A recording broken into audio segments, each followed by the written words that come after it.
Hai, Assalamualaikum warahmatullahi wabarakatuh. Bersama saya Cikgu Khairi dalam pembelajaran secara maya. Okey, dalam subjek ekonomi tingkatan 4. So, pada minggu ini kita masih lagi menggunakan kaedah pembelajaran secara maya. Okey, sebelum itu cikgu akan terangkan macam mana kaedah pembelajaran secara maya. Okey, yang pertama, pelajar perlu melihat video yang telah diberikan oleh guru. Okey, yang kedua, selepas itu sebarang persoalan atau pertanyaan, pelajar boleh menanya dalam grup WhatsApp yang telah disediakan. Okey, selepas itu jangan lupa like page AMTC untuk sebaran maklumat. Okey, jom.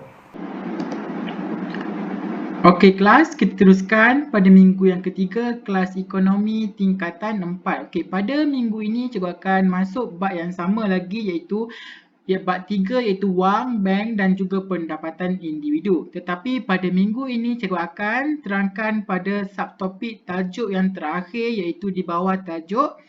Okey, so dalam modul kamu ialah kamu boleh buka pada halaman 2 iaitu cikgu akan terangkan tajuk. Okay, cikgu akan highlight tajuk yang cikgu akan terangkan dan cikgu akan bincangkan pada hari ini iaitu penggunaan pendapatan individu. Okay, so hari ini cikgu akan fokus tajuk subtopik yang terakhir untuk bab yang ketiga ini iaitu penggunaan pendapatan individu.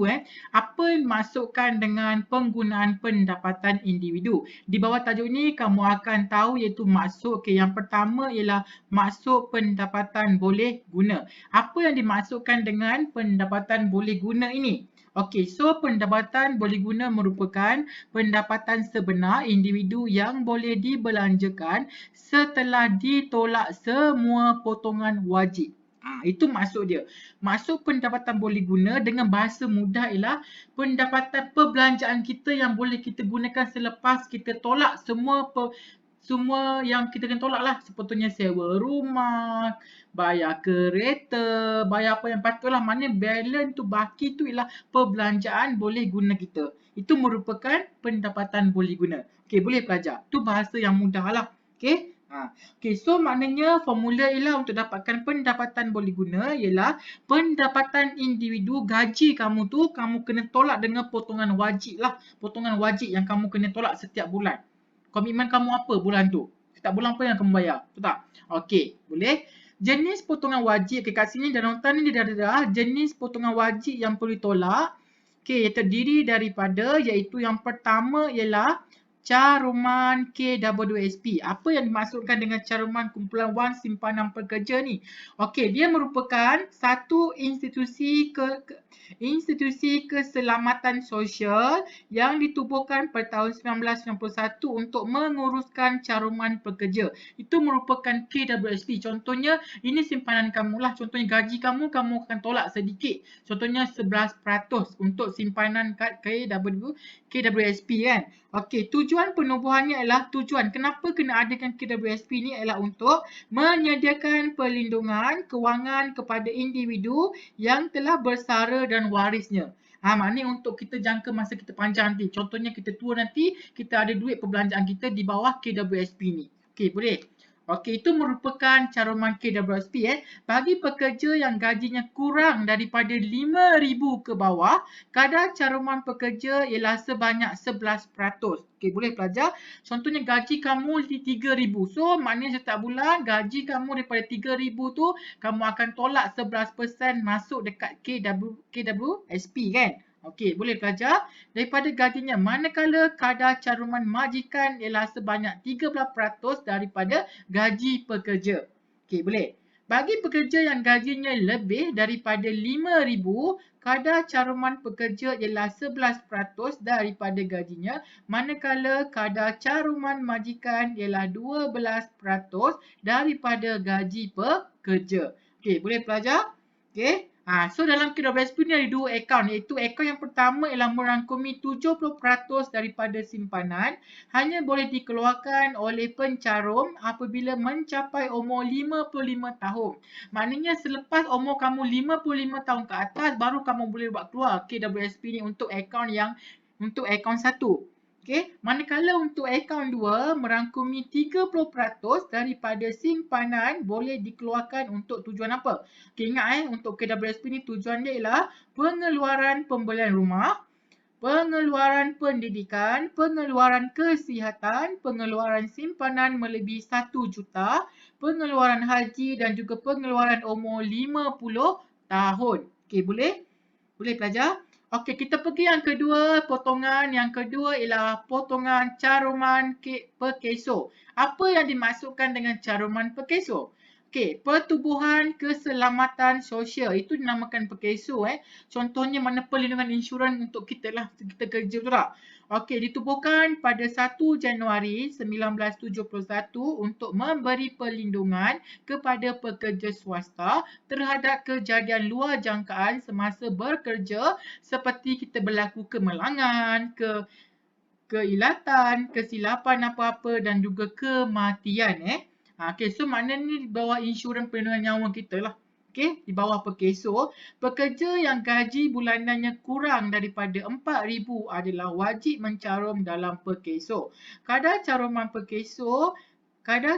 pekerja ialah sebanyak 0.5% untuk perkeso ni, 0.5% daripada gajinya, dan kadar caruman majikan ialah 1.75% daripada gaji pekerja.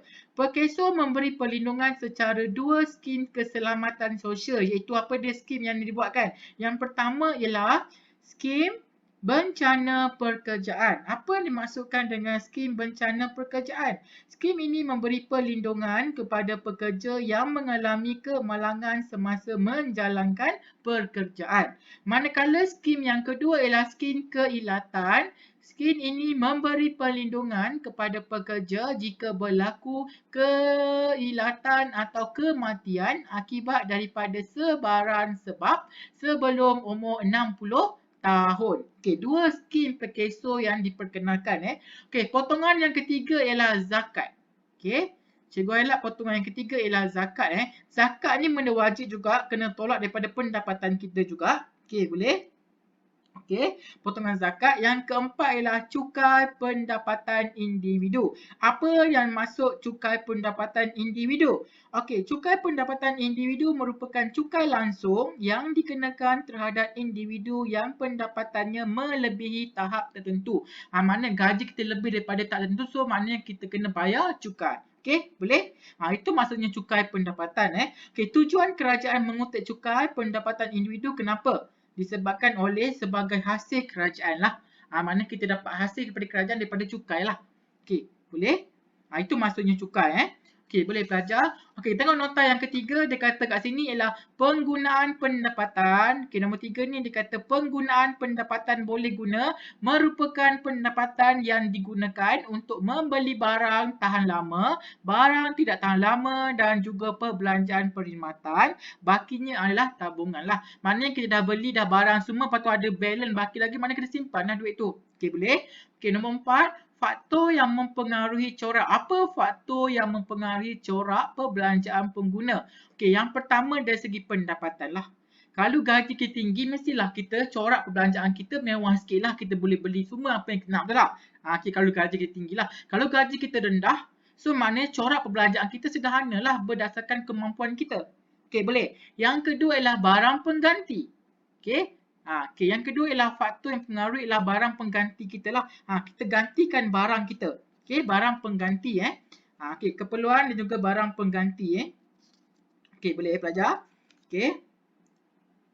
Okey, barang pengganti, apa maksud barang pengganti? Contohnya, jika harga satu barang meningkat, maka pengguna akan menggantikan dengan barang lain dan sama fungsi, tetapi lebih murah daripada barang tersebut. Contohnya Milo.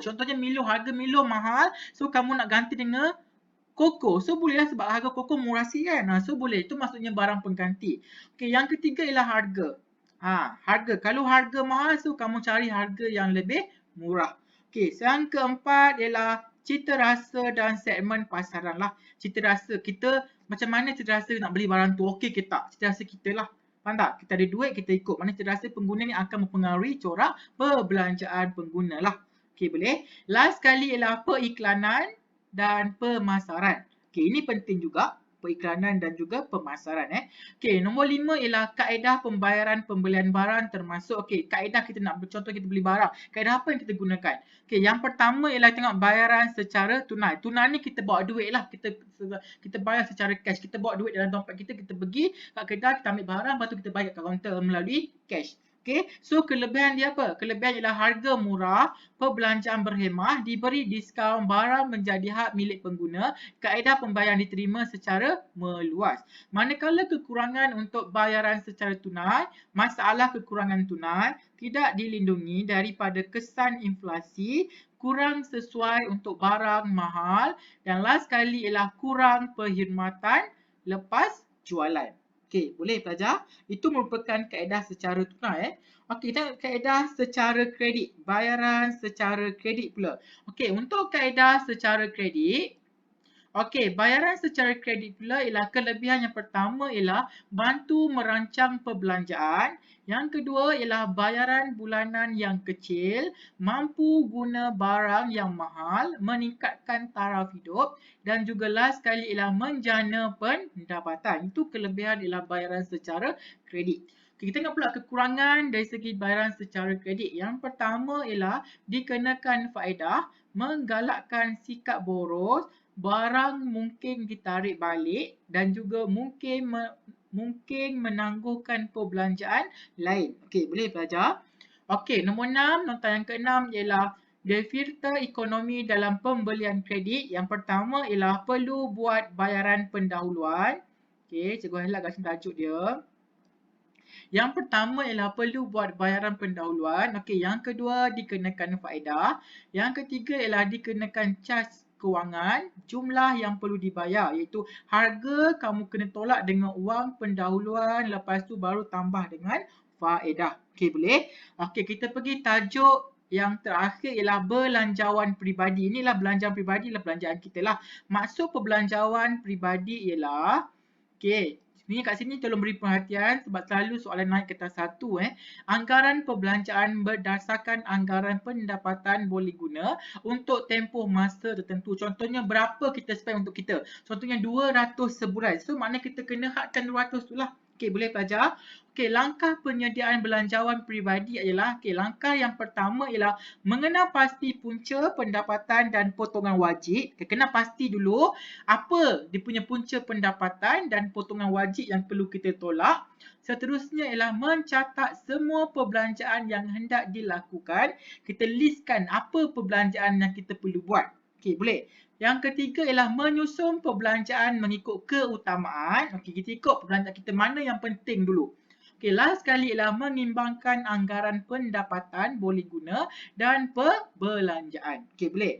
Okey, yang ketiga ialah kepentingan belanjawan peribadi. Apa kepentingan dia? Okey, yang pertama membolehkan individu mendahulukan perkara penting. So, mana kita boleh ambil apa perkara penting dahulu.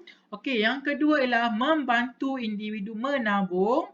Okey, membantu individu menabung. Yang ketiga, membantu menyelaraskan perbelanjaan mengikut pendapatan. Okey, yang seterusnya ialah mengelakkan hutang. Yang last sekali ialah mengelakkan kenaikan harga barang inflasi. Itu merupakan kepentingan belanjawan peribadi. Okey, boleh pelajar? Okey, seterusnya kita lihat kepada strategi simpanan. Macam mana kita nak simpanan duit ni? Okey, yang pertama ialah bank perdagangan. Banyak kita punya boleh simpan. Okey, bank perdagangan, bank Islam, bank simpanan nasional, lembaga tabung haji, unit amanah, koperasi, insurans nyawa, syarikat kewangan dan juga simpanan lain. Ini merupakan antara bank yang kita boleh simpan duit kita lah. Manakala untuk kita buat pelaburan pula, kita buat simpanan di bank, hartanah, saham, unit amanah, security pinjaman, logam berharga dan juga forex. Okey, last sekali ialah perbandingan tahap risiko, pulangan dan kecairan antara pelbagai jenis pelaburan peribadi. So kat sini kamu boleh tengok jadual ni iaitu jenis pelaburan peribadi ada simpanan tetap, unit amanah, saham syarikat, security kerajaan, hartanah, logam berharga, forex semua kan. So kamu boleh tengok kat sini iaitu tahap risiko dia apa, tahap pulangan dia apa, tahap kecairan dia apa. Dia ada bebas risiko, rendah dan juga tinggi. Yang ni penting, jadual ni selalu masuk juga exam kertas 1. Okey, so cikgu harap kamu faham untuk pembelajaran pada minggu ini iaitu bab yang ketiga iaitu tajuk yang terakhir kan. So tamatlah sudah untuk bab yang ketiga. Cikgu harap kamu faham atas penerangan cikgu ni. So selepas kamu melihat video ni, cikgu nak kamu jawab soalan dalam modul tersebut. Okey. So sebarang soalan kamu boleh tanya dalam kelas nanti dalam grup WhatsApp yang telah disediakan. So cikgu harap kamu fahamlah. Okey, so nanti minggu yang keempat cikgu akan sediakan beberapa soalan exam untuk bulan April. So kita akhiri kelas kita dengan sekian. Terima kasih. Assalamualaikum.